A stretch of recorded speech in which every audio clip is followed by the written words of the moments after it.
салом бинандагони азиз, барномаи ахбори озодӣ бо хабарои тозаи Тоҷикистону ҷаҳон тақдиматон мешавад. Ман Шаҳлои Гулхоҷа бо шумо ҳастам. Нахуст ба сархати мавзӯи имрӯз 17 феврал таваҷҷӯҳ кунед. мардон ҳам гунаҳгоранд. Дар Тоҷикистон пешниҳод карданд ки дар баробари танфурӯшон муштариони онҳоро низ ҷазо бидиҳанд. мардон ҳам гунаҳгор ҳастанд, чунки агар ҳамон харидор надошта бошад, вай ҳеҷ вақт ҳамонҷо намеравад. вазири корҳои хориҷии Тоҷикистон имрӯз дар душанбе бо дабири кулли созмони паймони амнияти дастаҷамъӣ масъалаҳои минтақавӣ ва байналмилалиро баҳс кард. ва чини таборҳои муқими Тоҷикистон имсол натавонистанд барои таҷлили соли нав ба ватанашон баргарданд. мо низ бо тарси он ки рафта баргашта омада наметавонем, барои таҷлили соли нав нарафтем. аммо шурӯъ мекунам аз як хабари дигар. масъулини ширкати барқи Туҷик мегӯянд аз 15 феврал маҳдудияти интиқоли нерӯи барқ дар деҳоти Тоҷикистон 1 соат коҳиш ёфт. ба ҳамин тартиб лимите ки шурӯъ аз 5 январ аз соати 23:00 то 6 саҳар ҷорӣ шуда буд, акнун аз соати 23 шаб то 5 саҳар идома мекунад. мирзо исмоилзода, раҳбари ширкати барқи Туҷик, имрӯз дар нишасти хабарӣ гуфт, бо беҳтар шудани ҳаво ва бештар гаштани резиши об дар маҷрои дарёи Вахш, рӯзҳои наздик маҳдудияти интиқоли нерӯи барқ комилан дар деҳоти Тоҷикистон аз байн бардошта мешавад. мақомоти кумитаи корбозанон ва оилаи Тоҷикистон мегӯяд, як соли ахир дархосту муроҷиати сокинон аз озору хушунати хонаводагӣ бештар шудааст. ҳилолбек Қурбонзода, раиси кумита, имрӯз дар нишасти хабарӣ гуфт, соли гузашта ки ба замони пандемия рост омад, дар маҷмӯъ беш аз 3600 муроҷиат дар мавриди зӯроварӣ ва муноқишаҳои хонаводагӣ сабт гардидааст. Алишер Зарифӣ ва Амриддин Олимов дар нишасти хабарӣ ширкат доштанд ва гуфтанд, як мавзӯи дигари баҳс муҷозоти танфурӯшон ва муштариони онҳо будааст. масъулини кумитаи кор бо занон ва оила гуфтанд, аз тарҳи тағйиру иловаҳо ба кодекси оилаи Тоҷикистон ки барои нафароне ки ба далагӣ ва ташкили фоҳишахонаҳо гунаҳгор дониста мешаванд ҷазоро сангин мекунад, пуштибонӣ мекунанд. ҳамчунин масъулони кумитаи корбозанон ва оила гуфтанд, чанд пешниҳоде ҳам дар ин росто ба парлумони кишвар ирсол карданд ва яке аз чунин пешниҳодҳо ин будааст ки барои мардон низ ҷазо таъин карда шавад, зеро ба гуфтаи масъулини кумита муштариони чунин марказҳо мардон ҳастанд. ман фикр мекунам ки инҷо танҳо занҳо гунаҳгор нестанд, мардҳо ҳам гунаҳгор ҳастанд, чунки агар ҳамон харидор надошта бошад, вай ҳеҷ вақт ҳамонҷо намеравад. тарҳи ислоҳи қонуни оила ҷазои маҳрум кардан аз ҳуқуқи падарӣ ва модариро барои далаҳо ва соҳибони фоҳишахонаҳо пешбинӣ мекунад. шӯрои маҷлиси намояндагон тарҳи ислоҳи қонунро рӯзи 11 январ баррасӣ кард ва интизор меравад вакилон дар ояндаи наздик онро тасвиб кунанд. як рӯз барои вай кӣ метиҳад?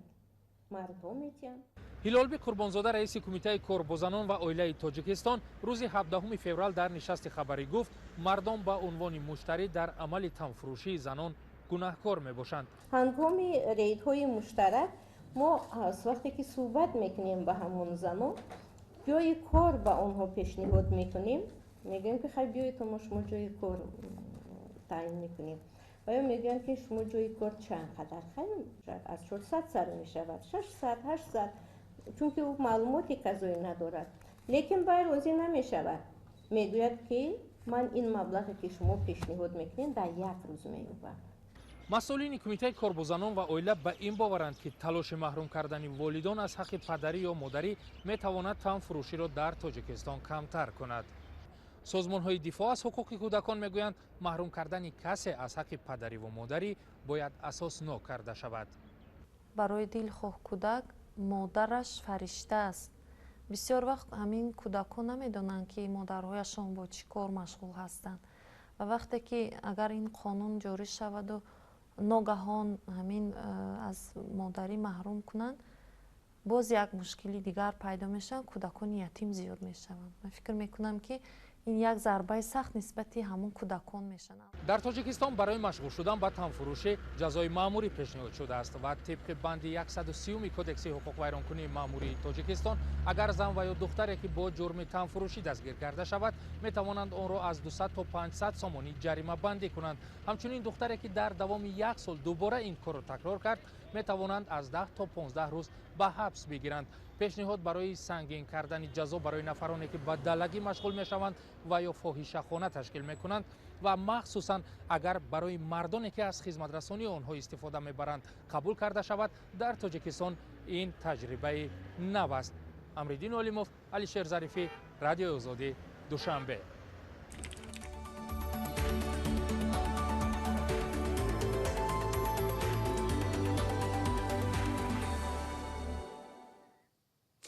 вазири корҳои хориҷии ӯзбекистон ҳамин ҳафта ба тоҷикистон меояд.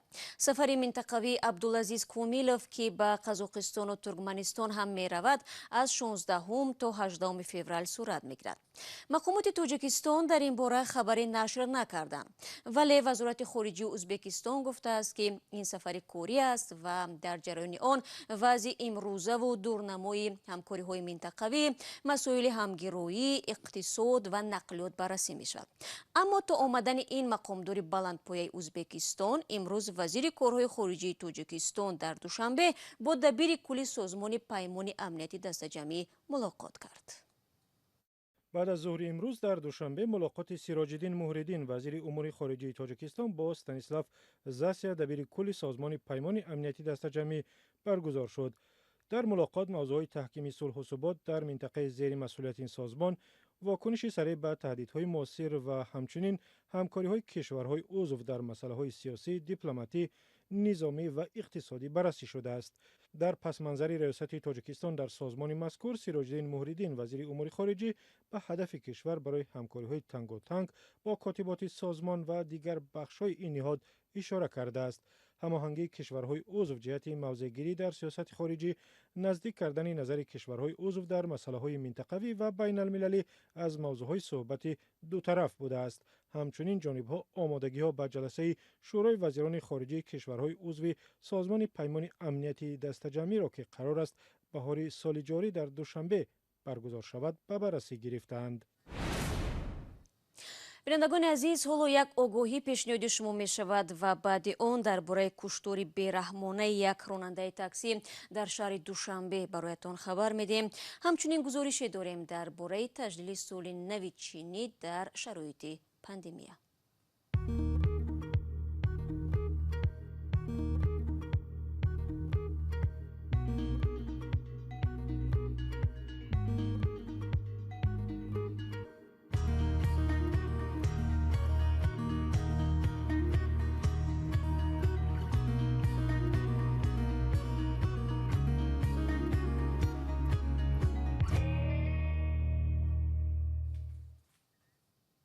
барномаи хабариро идома медиҳам. дар душанбе як ронандаи таксӣ бо 42 зарби корд қатл шудааст.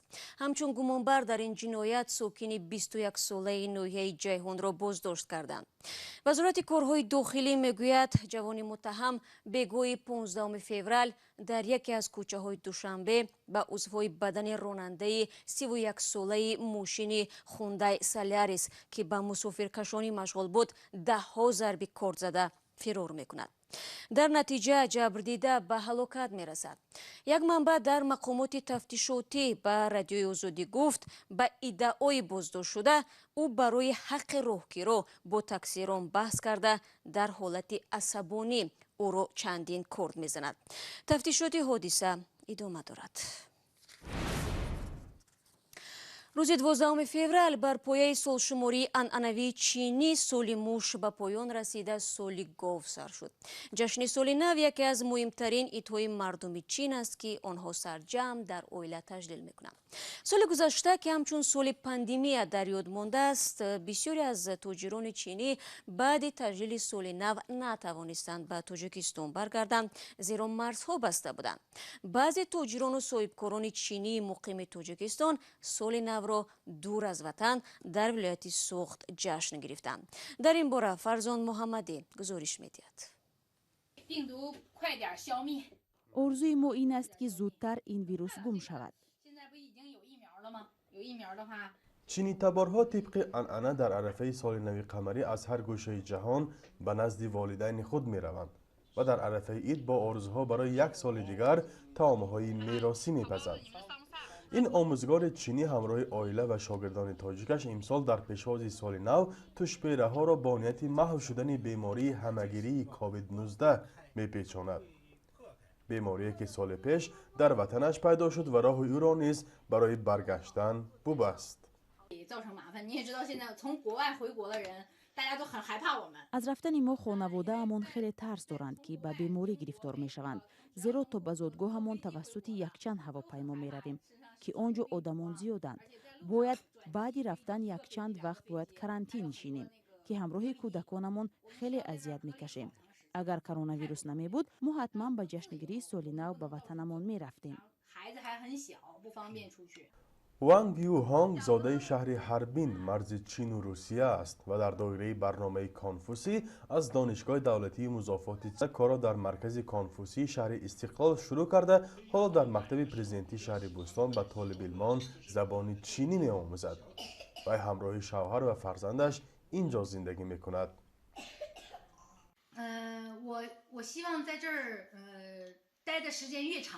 نیت و خواهش دارم که زیادتر اینجا باشم، زیرا تاجیکستان برای زندگی خوب خیلی جای موافق است و من همراه فرزند و شوهرم با ماهانه‌ام روزگار را به آسانی پیش میبریم. حالا قریب 3 سال است که اینجا کار میکنم و تلاش دارم شرطنامه‌ام را بیشتر تمدید کنم.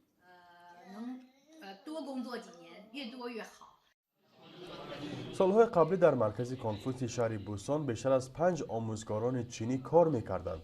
ولی حالا بنابر بسته بودن مرزها تنها مینگ سیونگکای در اینجا به خواهشمندان زبان چینی می آموزد و در 5 سال کارش اولین مراتبه نتوانست سال نو را خاطرمند تجلیل کند، ولی از آنکه در زمان پاندمی اینجا ماند خوشحال است. ما نمیتوانیم گوییم که این ویروس در چین پیدا شد. فقط اولین بیمار را در چین ثبت کردند. البته این ویروس حالا تمام کشورهای جهان را به تشویش آورده است، ولی میبینیم در تاجیکستان بسیار کم شده است و کار در اینجا بی خطر است. در گذشته بازار کلانترین شهر بوستان سامان را بازار چینی ها نام می‌بردند. بعد عوض شدن رهبری آن که چینی تبار بود، اکثر تاجران چینی مغازه هایشان را سپاریدند و به کشورشان برگشتند. ولی حالا نیز چندی از آنها اینجا به چکنه فروشی مشغولند. соли гузашта чанд ҳамватани мо ки инҷо ҳамроҳ кор мекардем ба чин рафта ҳоло низ наметавонанд биоянд ва тиҷораташон касод шуд. мо низ бо тарси он ки рафта баргашта омада наметавонем барои таҷлили соли нав нарафтем. در شمال تاجیکستان شمار دقیق چینی تبارها معلوم نیست، ولی اکثرا در کارخانه‌های عظیم صنعتی کار و زندگی می‌کنند. برخی از آنها با عائله‌هایشان به اینجا آمدند و یا با زنان تاجیک ازدواج کردند. فرزان محمدی، رادیو آزادی از ولایت سوخت.